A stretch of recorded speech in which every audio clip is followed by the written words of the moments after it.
ጤና ይስጥልኝ እንደምቆያችሁ። ዛሬ ባጭሩ ብሪፍ ማድረጋችሁ የወዲ ወረደን ጉዞ አስመልክቶ ነው። የትግራይ ጊዜያዊ አስተዳደር ፕሬዝዳንት ወዲ ወረደ የልኡካን ቡድን ይዞ አዲስ አበባ ጉዞ አድርጓል።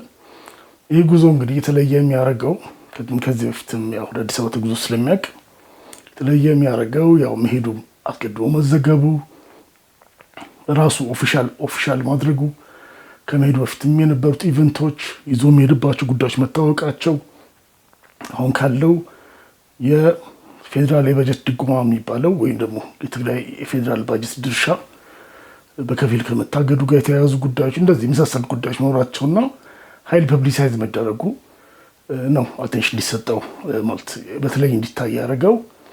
እንዲሁም ከህወሓት ጋር ያለበት ግንኙነት የደረሰበት ምዕራፍ እና የተያዙ ነገሮች እኔን ነው እንግዲህ ባጭሩ ማወራችሁና እንግዲህ እሱ ምን አይነት ሲግኒፊካንስ ወይም ኢምፕሊኬሽን ሊኖረው እንደሚችል ምን አይነት ነገሮች እንደሚጠበቁ የተለያዩ ወገኖች እዚህ ጋር ያላቸው ስጋት እንበለው ወይም ተስፋ እንደዚሁም ለምን ያን ልኡካን ቡድን ይዞ ሄደ፣ ልኡካን ቡድን ውስጥ ያሉት ሰዎች ለምንድን ነው የተመረጡት የሚለውን ነው ባጭሩ ተቻለ ፍጥነት ባጭሩ ብሪፍ ማድረጋችሁ።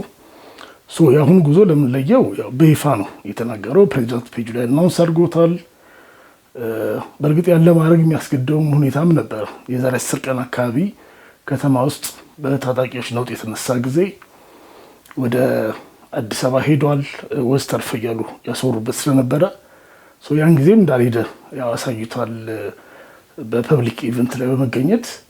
ከዛም በኋላ ግን ያው ይሄን ነገር ኮሚኒኬት ማድረግ ያስፈልጋል ለሐሜትና ስለሚያጋልጠው ማለት ነው የከረረ የፖለቲካ ሽኩቻ ውስጥ ስላለ።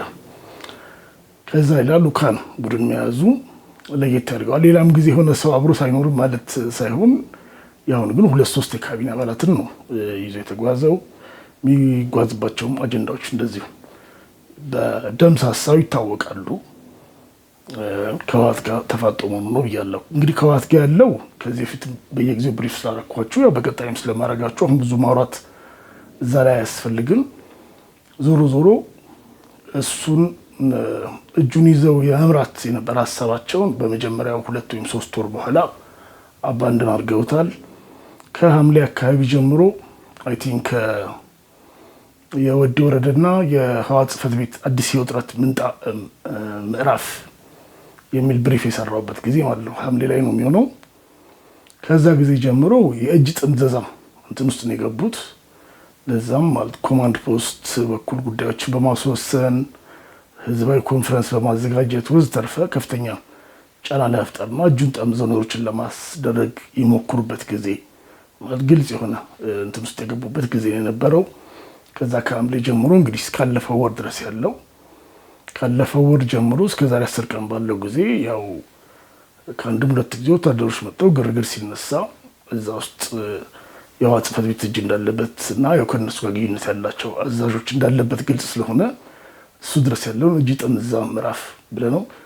ከዛ በኋላ ግን በእነዚህ ነገሮች እጅ ሊሰጥ እንበለው ወይም ደግሞ ወይ ሊያስለቅቁት ወይ ደግሞ ቢያንስ ዋና ስልጣኖቹን ኮንሲድ እንዲያደርግ ሊያደርጉት ስላልቻሉ አሁን ሌላ ምዕራፍ ውስጥ ገብተዋል። እንግዲህ ያው ከዚህ በኋላ አብረው የሚቀጥላቸው አጠራጣሪ ሊሆንበት የሚችለው ምዕራፍ ማለት ነው። እንዲህ ቢል አስቀምጠው ስም አልሰጠሁትም። ከፌዴራል ጋር ያለው ግንኙነት ደግሞ እንግዲህ ወዲ ወረደ ከፌዴራል መንግስት ጋር ፕሪቶሪያ ስንት ሲባል ነው የምንሰማው አይደለ? ከፕሪቶሪያ በኋላ ናይሮቢ ነበረ አንድ 10 ቀን አካባቢ በኋላ ማለት ነው። ከዛ ከፕሪቶሪያ ጀምሮ ፕሬዚዳንት ሆኖ እስከሚሾም ድረስ ፕሪቶሪያ ላይ ተደራዳሪ ነበረ። በተለይ ከሰራዊት ትጥቅ መፍታትና ከዲዲአር ጋር የተያያዘው ናይሮቢ ላይ ነው የተፈረመው። ፕሪቶሪያ ላይ ጀስት አንድ አንቀጽ ነው የተቀመጠው። ከዛ ጊዜ ጀምሮ ፌዴራል ጋር ኢንጌጅ እያደረገ ቆይቷል። በሰራዊት ጋር በተያያዘ ጉዳይ ብቻ ሳይሆን በተፈናቃዮች ጉዳይ፣ በምዕራብ ትግራይ ራያ ጸለምቲ ላይ ዲዲአር ጋር በተያያዘ እና የመሳሰሉት በርካታ ኮሚቴዎችን ስለሚመራ ፌዴራል መንግስትን ኢንጌጅ እያደረገ ነው የቆየው። ከዛ ከናይሮቢ ጀምሮ ፕሬዚዳንት ሆኖ እስከሚሾም ባለበት ጊዜ አክቲቭ ኢንጌጅመንት ነው የነበረው። ፌዴራልም ስለሱ የራሳቸው ኦፒኒየን አላቸው የተለያዩ ሰዎች። በእርግጥ አስቀድሞም ደግሞ በስራ የሚያውቃቸው ናቸው በርከት ያሉ ሰዎች። በተለይ ደግሞ ያው ቢያንስ ብርሃኑ ጁላን ማለት ነው ኤታማዦር ሹሙን ከሹመቱ በኋላ ደግሞ እስካሁን ድረስ ያለው ምዕራፍ አለ። እንግዲህ ሲሾም አስቀድሞ የነበረው ሰው እንደመሆኑ እንግዲህ ወደዛ ማልገና ፊላል የራስ ካልኩሌሽን አለው። ወዲ ወረደ ማልተዋት ሪኮመንድ ስላደረገ ብቻ አይደለም የተስማሙበት። ምን ያህል ዴሊቨር ያደርጋል ብሎ አስበዋል ወይስ ባያረግም ከዚህ ፊት ማውርቼ ሊሆን ይችላል ካላወራሁት ሪጋርድለስ ያው የሚያውቁት ሰው ነው ማለት ነው። አዲስ ወይ ድንገት ሰርፕራይዝ አይነት አይደለም። ሞሮሌስ እንደ ጌታቸው አስቀድሞ ቢያውቁትም ፕሬዚዳንት የመሆኑ ነገርስ ያው ብዙም እንትን አይደለም። ያው ሲሆን እንደተወሰነ አድርጌ ነው የምረዳው። እንግዲህ ግን ሹመቱ ላይ አዲስ እንትን የጀመሩት ያን ጊዜ ከፕሪቶሪያ ፕራክቲካሊ ባለ 8 ነጥቦች የሚባል ልክ ሲሾም የፈረመው ወረቀት ማለት ነው። እዛ ላይ ያሉት ነገሮች ግማሾቹ ያው ያሉ ናቸው፣ ግን 2-3 ነገር ፕራዮሪቲ የሚሰጣቸው ይኖራሉ። ከኤርትራ ጋር የሚያያዙት እንደዚህ ለምርጫ ሁኔታ ማመቻቸት እሱም ቢሆን ኦልሬዲ የጊዜ አስተዳደሩ ጌታቸውም የነበረበት ኃላፊነት ነው። ግን በወቅቱ ከነበሩት እድገቶች አንጻር ህወሓት ሰራዊት አካባቢ ሰራዊቱ ጋር የሚታዩ ነገሮች እንደዚሁም ያው እየተበላሸ የመጣውን ግንኙነት ከማሻል አንጻር የራሱ ሚና እንደሚኖረው ኤክስፔክቴሽን ይኖራል። ዞሮ እዛ ላይ እንግዲህ እሱ ትግራይ ውስጥ ያለው ቻሌንጅም በዛበት ፉሊ ፓወሩን ኮንሶሊዴት ማድረግ አልቻለም። በሚፈልገው ፍጥነት ባሰው ፍጥነትም የህወሓትን መቆጣጠር አልቻለም። ዞሮ ያ ነው የነበረው ግቡ። አሁን ወደ ሌላ ምዕራፍ ነው ከፌዴራል ጋር እየገባ ያለው። ኦኬ ስለዚህ ማለት ይሄስ ኢምፖርታንት እንትን ነው። ወዲ ወረደ ከተሾመ በኋላ ብዙ ነገሮች ማለት ቢከሰቱም የሆነ መግለጫ ሲወጣ የሆነ ንግግር ሲኖር በፌዴራል በኩል ደግሞ የሆነ ሰው ይመልሳል። ማለት ወዲ ወረደ ሳይሆን ኮናክቸው ሌሎች ጄኔራሎች ሲናገሩ ለወዲ ወረደ ንግግር እንኳን ብዙ ከፌዴራል በኩል መልስ የለም። እሱን የመጠበቅ ነገር እንደነበር ማየት እንችላለን። ቅርብ ጊዜ ግን የበጀት ሰስፔንድ ማድረግ እንደዚህ ነበር። አሁን እሱ ነጥብ ስለማልመለስበት እዚሁ ጋር አስቀምጬው ልሂድና ለአመት የሚመደብ በጀት አለ፣ ለሁሉም ክልሎች የሚመደብ አለ። ያ በጀት ማለት ነው በቀጣይ ላንተና አብራራዋለሁ። ዞሮ ከውጭ ብድርም ይሁን ከሀገር ውስጥ ከአጠቃላይ ገቢዎች ለሴ ትላልቅ ኩባንያዎች በሙሉ ትግራይም ይሁኑ ደቡብም ይሁኑ ቤንሻንጉልም ይሁኑ ፌዴራል ነው የሚሰበስበው። ከማዘጋጃ ቤትና ከባንክ ተወሰኑ ነገሮች ውጪ አብዛኛው ክልሎች ገቢዎቻቸው መሰብሰብ አይችሉም። ወይም ከግል ንግድ ድርጅት ከግሮሰሪ ከምናምን ማለት ነው። እነሱም አሁን ትንሽ ሱፐርማርኬት ሚኒ ማርኬት እንኳን ሆና ቫት ላይ ከደረሰች ፌዴራል ነው እሱን የሚሰበስበው። ያን ድርሻ ነው መልሶ ለክልሎች የሚያካፍለው። ዞሮ እዚህ ከትግራይ ጋር የሚያዘውን በቁጥሩን አስደግፌ አመጣዋለሁ። በቁጥር 6 ይሄን ያህል መሆን ነበረበት ሳይሆን ምን ያክል ነው የቀረው ምንድነው ኢምፕሊኬሽን ነው የሚለውም አለው። ዞሮ እዚህ ጋር ዋናው ነጥብ ምንድነው ያለፉት 2 ወራት ጥቅምትና ህዳር መሆኑ ነው። በየወሩ ነው እንግዲህ ከፋፍሉ በአመት ፌዴሬሽን ምክር ቤት የሚወስነው በአመት አንዴ ቢሆንም ፌዴሬሽን ምክር ቤት በሚያወጣው ቀመር መሰረት ፓርላማ የሚያጸድቀው የአመት ባጀት ሲጸድቅ አብሮ ቢሆኑ ለክልሎች በየወሩ ነው ፌዴራል መንግስት ከፋፍሎ የሚልከው። ከሆነ ጊዜ በኋላ እንደዛ አድርገውታል። እስከዛ ድረስ አንድም ብር ላይኖረው ይችላል ራሱ ፌዴራል መንግስቱ፣ ሁለት ደግሞ ያው ያንቀሳቀሰዋል ያ ነገር ይጠቀምበታል ማለት ነው። ኤኒዌይ እንግዲህ በየወሩ ሲላክ የጥቅምትና ህዳር በከፊል ነው የተላከው። 1/3 አካባቢ ነው የተላከው። በዛ ምክንያትስ አንድ ከክልሉ ጋር ያለው ግንኙነት ውጥረት ውስጥ ፈጥሯል። ኦፍኮርስ እኔ ከዚህ በፊት እንዳልኳችሁ ሙሉ የሙሉ ጦርነት መግባት እቅድ ሁለቱም አቅጣጫ የለውም ስለማስብ ትንሽም ሰርፕራይዝ አድርገውኝ ነበር። ግን አስተውላችሁ ከሆነ ፌዴራል በኩል ይህንን ይፋዊ አላደረጉትም።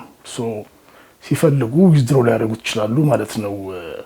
ይፋ ስታደርገው አንድ ነገር ኮሚትመንትን እንደዛው ከፍ ይላል። ዞሮ ይሄ ያለየለት ነገር ነው። አንድ ሁለት ኦኬ። ይሄ ከዚህ በላይ ግን ትልቁ ዋናው ነገር የዛሬ 8 ወር እንበለው እንግዲህ መጋቢት መጨረሻ ነው ፕሬዚዳንት ነው የተሾመው። በፌዴራል በኩል የነበረ ኤክስፔክቴሽን አለ። በህወሓት በኩል የነበራቸው ኤክስፔክቴሽን ራሳቸው ሪኮመንድ ሲያደርጉትም ያው ካይንድ ኦፍ አማራጭ ከማጣትና ሊያስማማ ምንድነው የሚያስኬዶች ሆይዝ ይሆናል በሚል ነው እንጂ ራሳቸው ቢሆኑ መርጡ ነበር። ህወሓት እሱም ፕሮፖዝ ለማድረግ ማዕከላዊ ኮሚቴ ላይ ድምጽ ሲሰጡ ለምሳሌ ደብረጽዮን አልደገፈም። ሌሎችም ቢሆን ግማሽ ልብ ያጉረመረሙ ነው። ግን ጌታቸው እንዴት እንደሚያስለቀቁት ጋር ስለገባቸው ኦኬ በወዲ ወረደ እጩ በማድረግ ከተሳካልን የሚል አይነት ነገር ነው የነበረው። እነሱና እንጠቀምበታለን ከዚህ በፊት ነግሬያቸዋለሁ። ምንድነው የሚጠቅማችሁና የሚሳዋራቸው ሰዎች አይ እሱ እኮ በቃ መፈረም ስልጣን ነው ያለኝ እና የሚሾም ሰው ዝርዝር ማለት ነበር ያዘጋጁት። ፕሬዚዳንት እንደሆነ ያን ሊስት ከመፈረም ይልቅ ይሄ እንደዚህ ይሁንልኝ፣ ይሄ እንደዚህ ይሁንልኝ፣ ያው እንግዲህ አንቀጥ ከሉካን ቡዱ ጋር ያስላል ወደዛ አመጣላቸዋለሁ ብሎ እንትን ማድረግ ጀመረ። ፕራክቲካሊ ከነበራቸው ኤክስፔክቴሽን ወርዶ እህሉ አልቋል።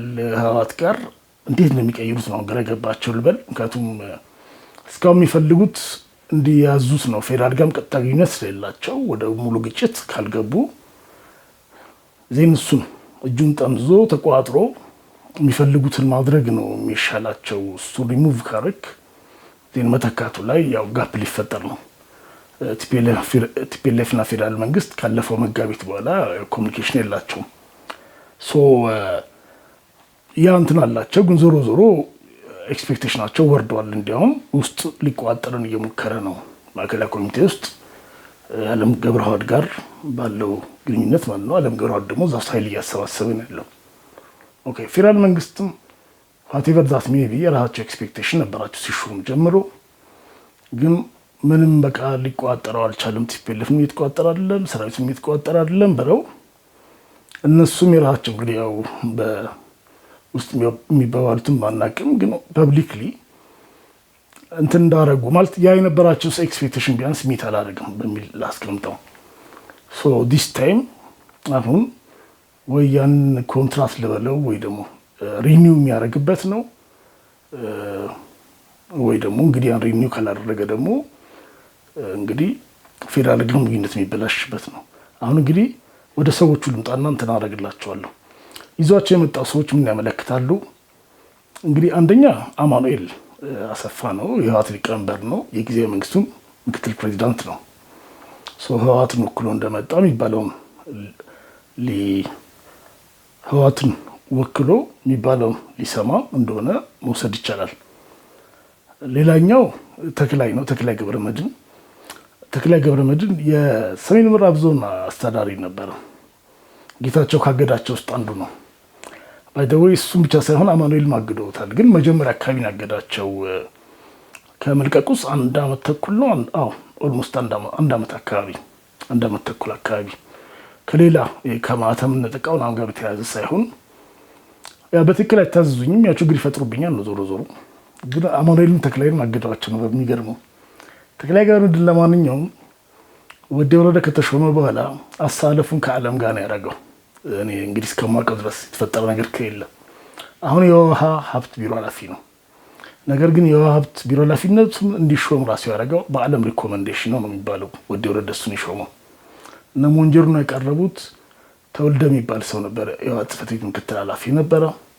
እሱን እዛ መድብልን ብለውት አይቆይ የውሃ ጉዳይ ለቦታውም የሆነ ሰው ነው የሚያስፈልገው አይነ ብሎ ግን በኋላ ተክላይ ነው የሾመው እና በዛም ተበሳጭተውበታል። ተክላይም እስከማውቀው የውሃ ኢንጂነር አይደለም።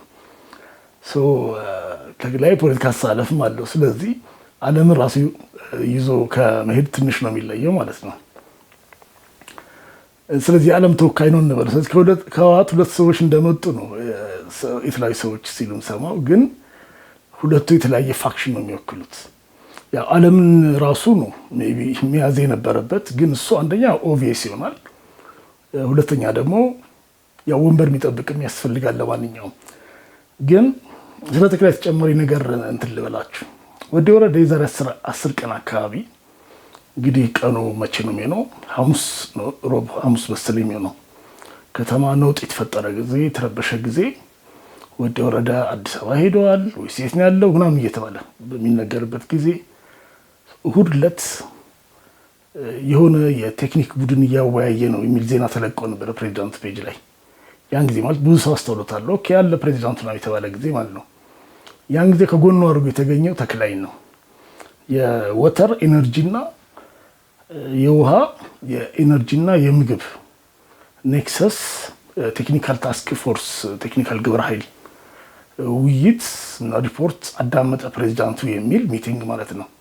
እኔ ባለኝ መረጃ የዛን ቀን የተቋቋመ ይመስለኝ ታስክ ፎርሱ ማለት በይፋ የሚታወቀው ግን በውስጥ ያዘጋጀ ቆየ ሊሆን ይችላል።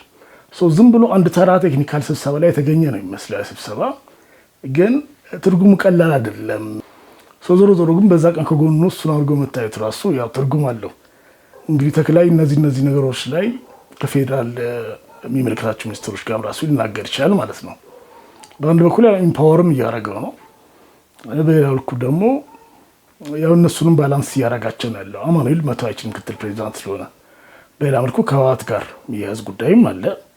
ሶስተኛ ራሱ አማኑኤልም ቢሆን ያው ከተማና ከምክትል ፕሬዚዳንትነቱ ሌላ ደርቦ የሚሰራው ከተማ ልማት ቢሮ ነው።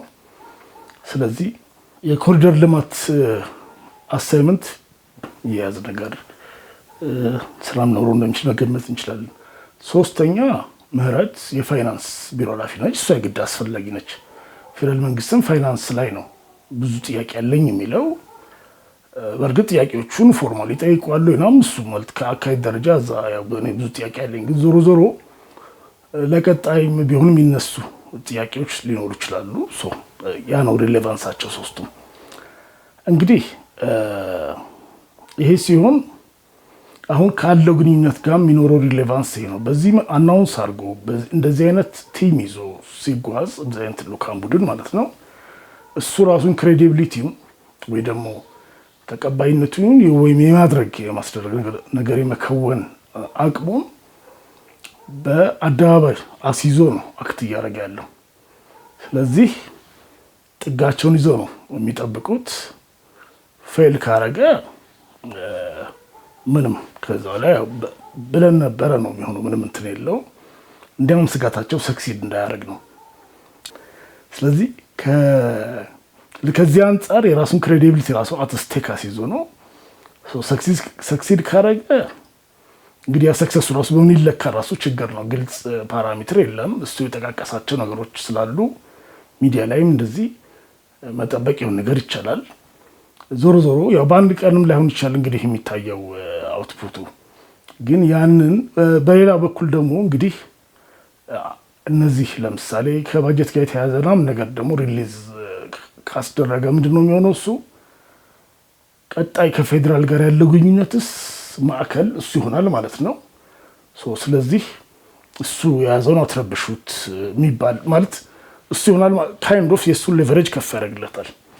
ከዚህ አንጻር በጣም ክሪቲካል ነው። እኔ እንዲያውም የወደ መጻኢ ይወስናል ስል ጉዞ ምናልባት የሰላሙንም ማለት ይቻል ይሆናል። ግን ያን ያክል ድራማቲክ መሆን ሳልፈለግኩ ነው። ደግሞ የግድ በአንድ ሰው በአንድ ኢቨንትም ላይ ወሰን ይችላል ለዚህ አይነት ነገር። እንግዲህ ከዚህ ጋር በተያያዘ የሚጠበቁ ውጤቶች እንግዲህ በቅደም ተከተሉ ይዤ ሳይልኩኝ እነዚህ የተወሰኑ ፕሮጀክቶች እንደዚህ አሁን ያልኳቸዋለ የእሱ ስልጣን ማጠናከር ምናምን ነው። ገንዘብ ኦብቪየስሊ እና እሱን ስልጣን ማጠናከር እንዴት ነው? ኦልሬዲ አጠይቀን ምህረትን በቲፒኤልኤፍ በኩል የተሾመችው ያን ጌታቸው እያለ ማለት ነው። በእርግጥ ያለ እሱ መታዘዙ አይቀርም። ግን አሁን ያው ግራ ቀኝ ማለት እንድታቆም የማድረግ ራሱ ሌቨሬጅ ሊኖረው ይችላል ማለት ሰው መቀየር ሳያስፈልገው ብዙ ኢምፕሊኬሽን ሊኖረው ይችላል። ምን አቺቭ ያደርጋል የሚለው ነገር በዚህ እንግዲህ መጨረሻ ማነሳው ነገር ብርድ ያላቸው ሶስት ወገኖች አሉ። አንድ ያው ኦልሬዲ እንዳልኩት ራሱ የህወሓት ጽሕፈት ቤት ሰክሲድ ካረገ ሰውዬ ምንድን ነው የሚሆነው? ጎይንግ ፎርዋርድ ፌል ካረገ ችግር የለውም። ለዛ ያው ያላቸው ኦልሬዲ እንትን ስላለ ማለት የሆነ እንትን ነጠረቅ ኖሯቸው ሳይሆን የኤክስፔክቴሽናቸው ስለሆነ they can go with it። ይሄኛው ግን አዲስ ቴሪቶሪስ ነው የሚያስገባቸው። ሰክሲድ ካረገ ወይም ሰክሲድ እንዳረገ ፐርሲቭ ከደረገ እንደሳካለት ከታየለት ማለት ነው ስለሚያጠናክረው። ባይ ዘ ዌይ ልክ ወረደ ጉዞ ሲጀምር ማታ ተንደርድሮ በእንግሊዝኛው መግለጫ ያወጡት ለዛ ነው። ከተሳካለት ክሬዲት ሊወስዱ፣ ካልተሳካለት ደግሞ ያው በዛው ኢስካሌሽናቸው ሊቀጥሉ ማለት ነው። ሌላው እንግዲህ በብልጽግና ምህዋር ውስጥ ያለ ደግሞ ሌላ ጥግ የያዘ ኃይል ደግሞ አለ። ብዙ ደስተኛ እንዳልሆነ ማስተዋል ይቻላል። ያው ራሱ ከእንትኖቹ ከሚባሉ ነገሮችን ከተለያዩ አክቲቪቲዎች ማየት ስለሚቻል ማለት ነው። ስለዚህ ከዛም በኩል ደግሞ ሚኖር እንቅፋት ወይም አደናቀፎች ማየት ይቻላል። ሌላ ሶስተኛው ግን ደግሞ ከዚህ ውጭ ይሄ ነገር ምን ማለት ነው ኢምፕሊኬሽኑ ፌዴራልና ትግራይ መካከል ደግሞ ማለት ሰላም ከሆነ ዜን ምንድነው ባይደው ቅድም ኢቭን ያልኩት አሁን በብልጽግና ኦርቢት ውስጥ ምህዋር ውስጥ ስል ከዚህ በፊት አንድ ጊዜ አውርቼላችሁ ነበረ። ብልጽግና ከጸረ ህወሓት ሀዲድ መውጣት ይችላል ያልኩት ላይ እዛ ላይ ኢንቨስትድ የሆኑ ሰዎች አሉ ማለት ካይንድ ኦፍ የስራ መደባቸው የሆኑ ሰዎች እንበለው ወይ ደግሞ ክሬዲቢሊቲያቸው እዛ ጋር ያደርጉ ባይደው ወደ ህወሓትም ራሱ ካምፕ ስንሄድ ወይም በዛ ምህዋር ውስጥ ስላሉ ሰዎች እንትን ስንል ለምሳሌ ጽምዶ ላይ በጣም ኢንቨስትድ የሆኑ ሰዎች አሉ። ስለዚህ እንግዲህ ጥሩ እንኳን ከፌዴራል ጋር ሰላም ተፈጠረ በሚል ሳይሆን ሳራምደው የነበረ ነገር ፌል አደረገ ከሚል አንጻር ነው የሚያዩት። ብልጽግና ምህዋር ውስጥ ያሉ እንደዛም አይነት ማለት ለግድ ሰዎች ግፉ ወይ ሌላ ልዩ ኮንስፒሬሲ ያሰቡ አድርገው የግድ መውሰድ አያስፈልገውም ማለት ነው። ብዙ አይነት ሰው ነው እዛ ውስጥ ያለው። ሶስተኛ ደግሞ በአጠቃላይ ይሄ ምን ማለት ነው የሚሆነው እሱ ግንኙነቱን ፊክስ ማድረግና ቲፒኤልኤፍን ኮንትሮል ማድረግ ከቻለ ምንድነው የሚሆነው ኢምፕሊኬሽኑ በሚል ብርድ ያላቸዋል ብዬ ላስቀምጠው። እንግዲህ ይህንን በወዲ ወረደ ጉብኝት ወይ ደግሞ ጉዞ ጉብኝት ነው እንደሌላ ሀገር ዞሮ ጉዞን ሲጨርስ በሚኖሩ እና ወይ ደግሞ የተወሰነ ቀን ጠብቀን የሚኖሩ ነገሮችን አካተን አብረን መንገመግም ይሆናል ማለት ነው። እንግዲህ ቸር ያሰማን ልበል መሰለኝ። በእርግጥ ኢንክሪመንታል ነገር ነው፣ ትልቅ ድራማቲክ ነገር ላይ ጠበቅ ይችላል። ግን በሌላ መልኩ አሁን ነገሮች የሚገርም እኮ ነው። የሆነ ነገር ላይ ተንጠለጠሉና አሁን ወዲ ወረደ ፌል ካረገ በቃ ተስፋ የለውም ተብሎ ፋይል መዝጋት እንበለው ፕራክቲካሊ ያ ነው የሚሆነው ማለት ነው። ማለት ፖሲቢሊቲ ስለዚህ ከዛ አንጻር መውሰድ ነው እንጂ ወዲ ወረደ ፓወር ኮንሶሊዴት ስላደረገ በራሱ ትልቅ ነገር ይፈጠራል ወይ ደግሞ ፌዴራል ውስጥ ቼንጅ ኦፍ ሃርት እና እንትን ይኖራል የሚል ብዙም ኤክስፔክቴሽን የለኝም። በህወሓት በኩል የሚኖረውም ደግሞ ቻሌንጅም ደግሞ ቀጣይ ነው የሚሆነው። በአንድ ቀን ኦቨርናይት እንትን የሚል አይደለም። እንግዲህ እናያለን ማለት ነው። ትንሽ ደግሞ ተወሰነ አይተን እንገመግመዋለን አብረን። አመሰግናለሁ።